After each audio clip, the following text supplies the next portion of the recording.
Cette vidéo s'adresse aux personnes intelligentes. Évidemment, elle n'invite ni à la haine contre une religion ou un groupe de personnes particuliers.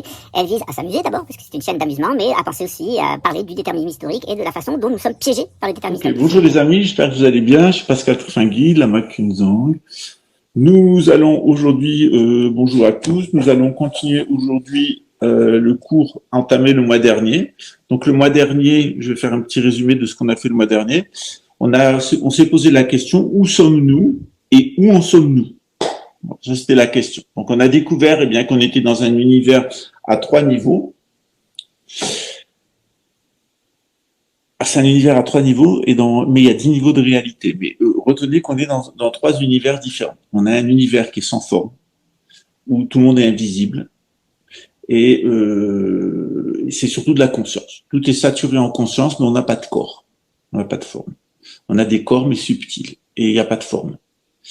Et puis on est dans un monde de la forme où il y a beaucoup de conscience, où il y a peu de conscience. Il y a beaucoup de forme et peu de conscience, et là il y a beaucoup de conscience et peu de forme. Pourquoi? Parce que l'univers et la conscience, ils sont co-émergents. Ils arrivent en même temps. Voilà. Et il est normal que cet univers où la conscience et l'univers sont apparus ensemble, il y a une partie de l'univers d'un côté qui est beaucoup de conscience et peu de forme, et de l'autre côté, une partie de l'univers qui est peu de conscience et beaucoup de forme. Entre les deux, il y a un monde résiduel. C'est le monde où on est. On est dans un monde résiduel, où on est avec des êtres qui sont visibles, des êtres qui sont invisibles. On a un monde visible et un monde invisible. C'est-à-dire, à la fois, on vit dans un monde visible et invisible, et à la fois, on vit dans un monde où il y a beaucoup de conscience, et certains êtres ont très peu de conscience. Vous en apercevez au quotidien. Il y a beaucoup de choses qui se passent autour de nous, elles sont invisibles, on s'en rend pas compte. L'air, c'est invisible, et pourtant on le respire, c'est le même pour tous. On a aussi tous les ondes électromagnétiques, tous les bazars de téléphone, tout ça c'est complètement invisible, pourtant ça existe. Voilà, la bouteille d'eau ici, c'est là, elle existe, là, elle existe. Donc on a un monde qui existe, un monde qui est visible, un monde qui est invisible. Et donc on a aussi des gens qui sont très conscients et des gens qui sont très peu conscients. Les gens qui sont très conscients, on appelle ça des Bouddhas, et les gens qui sont très peu conscients, on appelle ça des êtres ordinaires. Alors, dans le bouddhisme, on se préoccupe d'une chose, c'est que les êtres très conscients souffrent peu, et les êtres qui sont très inconscients, ils souffrent beaucoup. Par exemple, les êtres qui sont, on l'a vu la dernière fois, il y avait dans le monde donc il y a le monde sans forme, le monde de la forme, le monde du désir. Dans le monde du désir où on est, eh bien, en haut, ça se passe bien, on est riche, ça va, tout va bien, tu es marocain, tout va bien pour toi. Et là, on est heureux, on vit comme des princes. Voilà. Par contre, quand on est dans les enfers, tout à fait en bas, dans les mondes infernaux, c'est comme quand on est en guerre, c'est la situation de Gaza. Donc, dans le monde musulman, vous avez, par exemple, le fils du roi du Maroc, le roi du Maroc, qui sont richissimes, qui vivent comme des princes, qui sont des princes et des rois, qui vivent dans des palais. Et vous avez les mêmes musulmans, ils pratiquent la même religion, ils ont les mêmes origines, parce que c'est les descendants d'Ismaël et d'Abraham. Eh bien, ils prennent des bombes sur la gueule tous les jours et ils se font égorger, massacrer, tuer, voilà, parce qu'on veut plus d'eux à l'endroit où ils sont. On s'aperçoit que même si on a la même religion, même si on vit au même endroit, on peut vivre comme un prince ou on peut vivre comme un mendiant. Voilà. Et dans le bouddhisme, on dit qu'on peut vivre comme un dieu, un déva, ou on peut vivre dans une dimension infernale. La pire dimension infernale, c'est la dimension des excréments. On est dans la merde en permanence. On vit au milieu d'un océan d'excréments. Voilà. C'est comme ça. Donc, c'est pas une question de religion, c'est pas une question d'origine, etc., etc. C'est un mode d'organisation qui est lié à l'organisation de la vie. L'organisation de notre société, elle fait qu'il y a des riches et des pauvres. Ça s'appelle le capitalisme. L'organisation cosmique, eh bien, elle fait qu'il y a des dévas et elle fait qu'il y a des gens qui vivent dans la condition de démons, dans des mondes infernaux. Voilà, ils ont une existence complètement démoniaque, infernale. Dans ce contexte-là, qu'est-ce qu'on peut faire? Alors, le Bouddha, il s'est aperçu que quand on était un Bouddha, on souffrait pas, très peu, et quand on était un être complètement ordinaire, complètement dans l'ego, on souffrait beaucoup. Par exemple, une personne qui a un très gros ego, elle va souffrir de n'importe quelle remarque. Un Bouddha, il va pas en souffrir. Plusieurs fois, je lui ai donné l'exemple du Bouddha. Il y a une femme qui est arrivée, elle avait été mise sous hypnose par des brahmanes qui n'aimaient pas le Bouddha, qui trouvaient qu'il leur piquait de la clientèle religieuse. Et alors, donc, on lui avait mis un morceau de bois à la place du ventre, comme ça. Elle était sous hypnose, elle était arrivée, elle a dit à Bouddha, alors, Bouddha, tu dis qu'il faut être modéré. Qu'est-ce que tu m'as fait? Tu m'as mis enceinte et tu m'as abandonné avec mon enfant. Hein, espèce de vicieux, etc. Alors le Bouddha, il s'est pas démonté. Alors les gens ont commencé il a regardé attentivement, et puis les gens ont commencé, certaines personnes sont parties en criant que c'était scandaleux, etc., etc., et ils sont restés au premier degré. Et puis il y a des personnes qui sont restées pour voir ce qui se passait, puis il y a des personnes qui avaient confiance dans le Bouddha. Et le Bouddha l'a regardé, il lui a dit approche. Elle est approchée en se tenant le ventre, et le Bouddha l'a regardé, il lui a dit il y a que deux personnes qui savent la vérité, toi et moi. Et il l'a sortie d'hypnose. Et en la sortant d'hypnose, elle a lâché ses mains et la bille de bois lui est tombée du ventre et lui est de sous la robe et lui est tombée sur les pieds. Elle a poussé un cri. Et en poussant ce cri, elle a atteint l'éveil.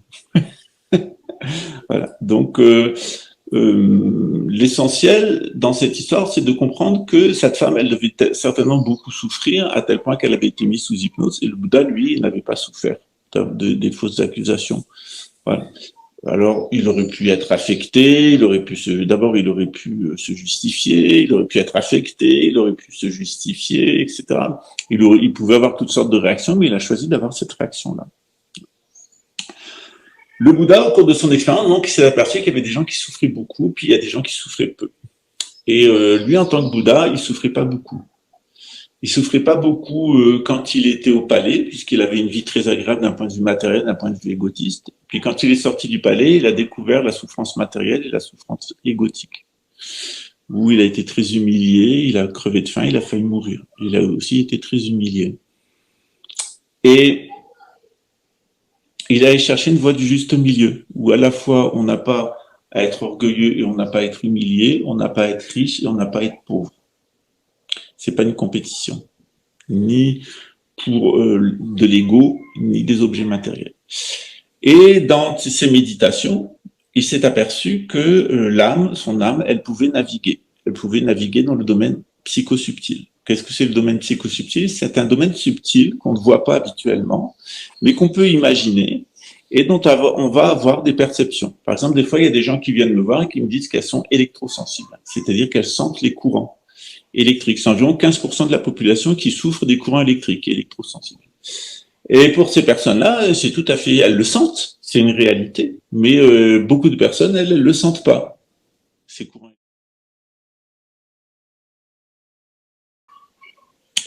Alors la navigation dans les mondes psychosubtils, à la fois psychiques et à la fois subtils, elle peut subvenir spontanément lors du rêve, mais aussi lors des exercices de yoga. Quand on fait du yoga, on peut ressentir le domaine subtil, on peut ressentir les souffles à l'intérieur. Quand j'étais en prison à Luxembourg, ils me foutaient les ondes à fond pour accroître mon mémoriel. Sauf que j'avais pris dans mon mémoriel, j'avais des cours de yoga, parce que j'avais fait des cours pour être prof de yoga.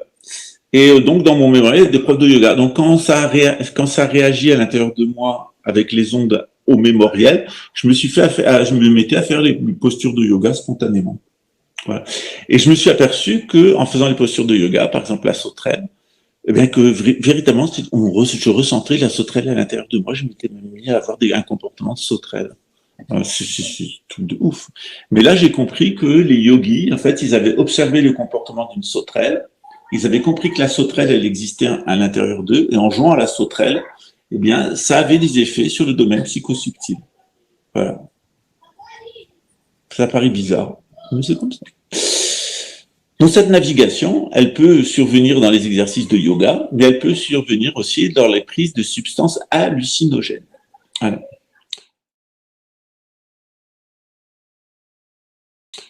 Alors, si vous voulez avoir un inventaire de tout ce qui peut se passer dans la méditation, parce que dans la méditation, il s'en passe des vertes et des pas mûres, il y a Swami Shivananda, c'est écrit Sivananda, et il a écrit un livre qui s'appelle Expérience de méditation. Voilà. Alors, moi, j'ai de la chance, j'avais le manuel des enseignants de Swami Shivananda, de Hatha Yoga, et donc, j'avais le vieux livre des années 50 qui tapait à la machine.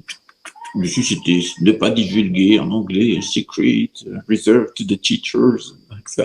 Maintenant, il est aux éditions Albin Michel. C'est comme ça. C'est le Kali Yuga. Tout se vend, tous les enseignements les plus sacrés se vendent.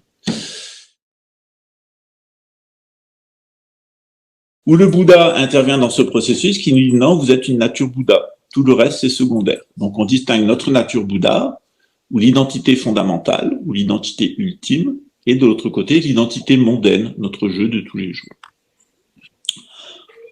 Comment ça se passe? Eh bien, du fait qu'on vit dans le monde du désir, et le fait qu'en tant qu'être humain, nous naissons ignorants, on ne sait rien faire quand on est petit. Quand on est petit, on a les yeux à peine ouverts, on est ridé, on ressemble à un vieux. C'est-à-dire, on finit comme on a commencé.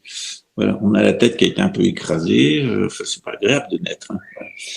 Et petit à petit, eh bien, on développe, on laisse les empreintes subtiles, les samskaras. Alors, samskaras, c'est les actions qui laissent des traces. Voilà, samskaras. Voilà. Qui sont issus du passé, les samskaras, donc les traces qui sont issues de notre environnement, nous conditionner. Je vais donner quelques exemples. Donc, on se laisse conditionner. Alors, c'est des conditionnements agréables et désagréables. Mais en attendant, ça va développer des habitudes de vie. Nous allons développer des habitudes de vie. Et petit à petit, à cause de nos habitudes de vie, eh bien, nous croyons un tel ou un tel.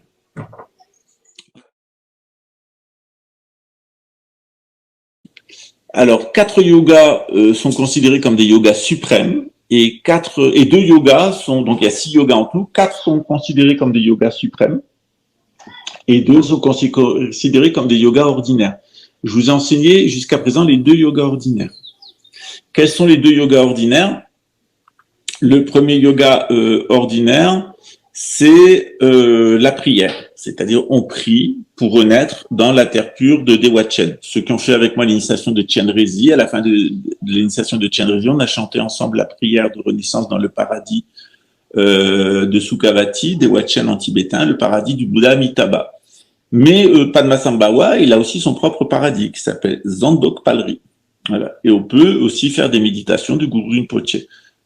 Dans mon école, Kagyu, et dans ma lignée à moi, on fait la renaissance dans la terre pure de Dewachen. Voilà, c'est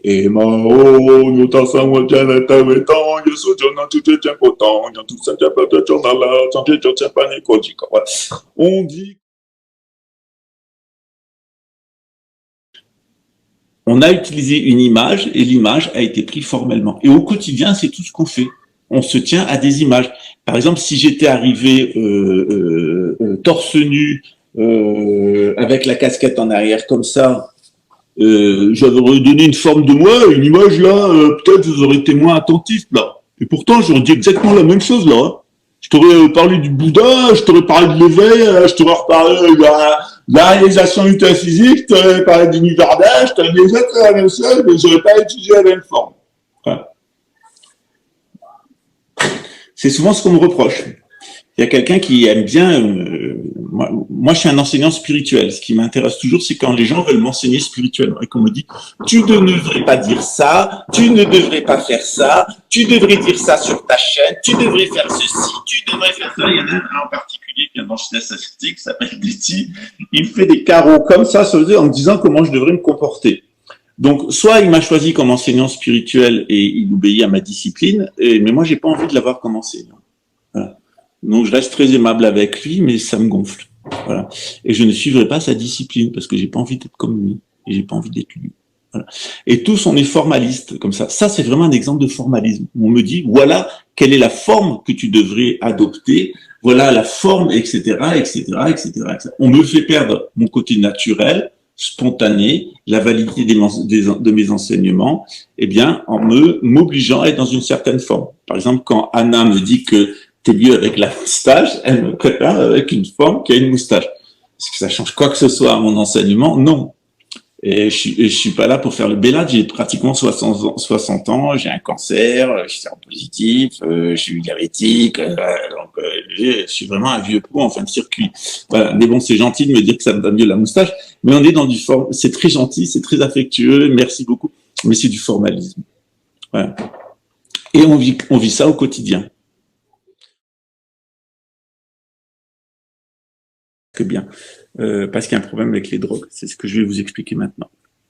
Le modèle des 8 circuits de conscience, il est le résultat de la pratique clinique et des recherches expérimentales sur les drogues de Leary, qui est un essayiste américain, un psychologue de formation, un psychologue freudien, qui a fait un usage militant, qui fut un militant de l'usage thérapeutique des psychédéliques. Donc, il a pensé qu'on pouvait, avec le LSD et le cannabis, j'ai mis OCB, je sais pas pourquoi, on m'a dit que l'OCB c'était un truc pour le papier, je sais pas pourquoi j'ai mis OCB. Voilà. Donc, qu'on pouvait utiliser le cannabis et qu'on pouvait utiliser le LSD pour soigner les gens. Alors, si vous allez sur la chaîne YouTube de mon copain Fabrice Midal, on a travaillé un petit peu ensemble à Luxembourg au temple tibétain avec son ami François, qui est un type remarquable, les deux. Ils sont très orientés sur la psychologie occidentale et c'est des disciples de Shogun Trungpa, un grand maître tibétain de la folle sagesse, un maître de la folle sagesse. Il a fini alcoolique en cure de désintoxication. Mais après, ça s'est rétabli. Il a véritablement, c'était un maître parfaitement réalisé, mais il est passé par l'alcoolisme et la cure de désintoxication à un moment de son existence parce qu'il recevait tellement d'alcooliques, d'Américains qui étaient psychotiques, qu'il a pris le karma des psychotiques et des alcooliques et lui-même a dû se purifier de ce karma en faisant une cure de désintoxication. Vous savez que j'ai fait des vidéos contre la Russie. Et ça n'a pas tardé, on a eu une attaque informatique contre notre serveur de gnos.ma qui est au Maroc, mais dont la partie technique est en Allemagne. Donc on a été hacké à titre de sans doute de représailles, mais l'hébergeur a pu rétablir. Donc vous avez à nouveau accès à gnos.ma. On va quand même trouver une autre solution. S'il y a une personne qui a vraiment des compétences en informatique et elle sera rémunérée, merci de me joindre parce que j'ai vraiment besoin de compétences en informatique. Je préférerais que ce soit quelqu'un qui soit au Maroc ou en Algérie. Ouais.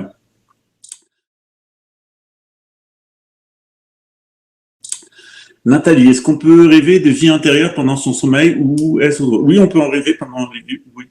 Alors, il faut surtout bien comprendre que c'est pas moi avec mon âme immortelle dans une vie précédente. Hein. Si tu penses que c'est toi dans une vie présente avec ton âme immortelle, tu te trompes. Dans le bouddhisme, c'est un flux de conscience et c'est des mémoires. Ok. Donc oui, bien sûr, si c'est des rêves récurrents, oui. Souvent, d'ailleurs, c'est des événements traumatiques qui sont inscrits sur notre flux de conscience. On essaye de s'en libérer. On en est informé dans le corps du rêve. Sur les 6 yogas, je reprendrai des cours sur chacun des yogas.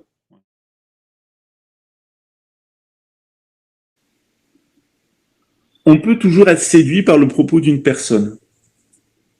C'est-à-dire que, et les sectes, elles sont très bonnes tout ça, les faux gourous.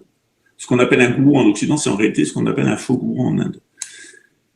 C'est très séduisant. Vous avez du love bombing.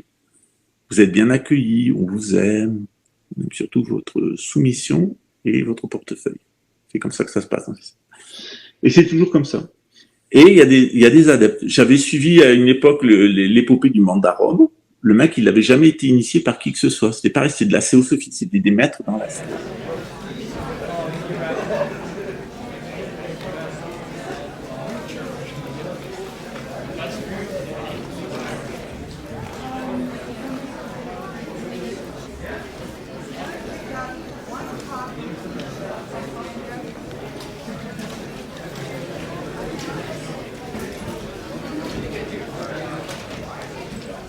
C'est du narcotrafic et de la pédophilie. Ces mecs me supportent pas.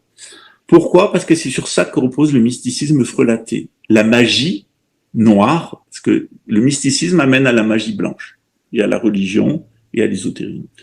Le mysticisme dévié, le mysticisme noir, il va vous amener à la pédophilie et aux stupéfiants. C'est ce qui s'est passé en Occident, notamment en Angleterre, avec Aleister Crowley. Aleister Crowley, qui était le magicien noir bien connu, il a travaillé pour Churchill, il était en contact avec Hitler, ils sont dans tous les camps ces gens-là. De toute façon, c'est le même camp, Churchill ou Hitler, c'est le même camp, c'est le camp avec un R, d'une box. Le mec, il l'a dit qu'il sacrifiait au moins un enfant par mois, c'est-à-dire qu'il les abusait sexuellement, il les tuait, il buvait le sang, ils ont dévoré une partie, c'est un fait qui est connu.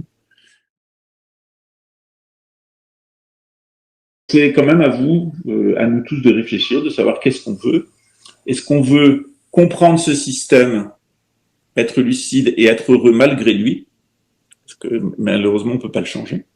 Ce système, il est là, il est dominant, il est dictatorial, on ne peut pas le changer. On est obligé de vivre, on est obligé d'être heureux malgré lui. On est obligé d'être heureux avec le système. Ou est-ce qu'on va laisser le système dominer nos vies? On va devenir des purs produits du système. Une autre possibilité, c'est de partir en conflit avec le système. Le système, il va vous détruire. Moi, je suis jamais parti en conflit contre le système. Jamais. J'ai toujours essayé d'être heureux malgré le système. Le système s'est jamais attaqué à moi. Les gens qui s'attaquent à moi, c'est toujours des sous-fifres ou des gens du New Age. Voilà. Donc voilà pour aujourd'hui. Donc aujourd'hui, on a parlé du psychonautisme, c'est la capacité de voyager avec sa conscience. On peut voyager sous l'effet des drogues, c'est ce que prouve Leary. On peut voyager sous l'effet du yoga. C'est un voyage intérieur. On peut voyager vers une terre pure, on se prépare pour le moment de la mort, mais on peut voyager aussi vers notre conscience ultime, notre gourou intérieur, la claire lumière de la conscience non née, qui est à l'intérieur de nous et qui réside en toute chose. Ça, c'est des voyages, c'est du psychonautisme. Voilà. C'est naviguer avec son mental et naviguer à l'intérieur de son mental. Okay. On se retrouvera le mois prochain pour un troisième cours, je sais plus ce que c'est. Voilà. Mais on continuera de toute façon sur cette ligne-là. Il y aura que 4 cours de cette série-là. Et puis après, on passera à autre chose. Ou on refera cette série-là. Mais en tout cas, cette série-là, on risque de la faire tous les ans. Vous êtes inscrits cette année. C'est à vie. L'année prochaine, si Dieu le veut, et si je suis encore là, ça sera gratuit. Voilà. Je vous souhaite une bonne soirée, je vous souhaite une bonne nuit. Je vois qu'il n'y a pas plus de questions. S'il n'y a pas de questions, c'est que j'ai fait mon travail. Donc, je vous souhaite une bonne soirée. N'oubliez pas d'être heureux, c'est très important. Vous êtes sur Terre pour ne pas souffrir et être heureux. Si vous souffrez, si vous êtes malheureux, il y a une anomalie dans le programme et il y a un hacker russe. À bientôt, ciao.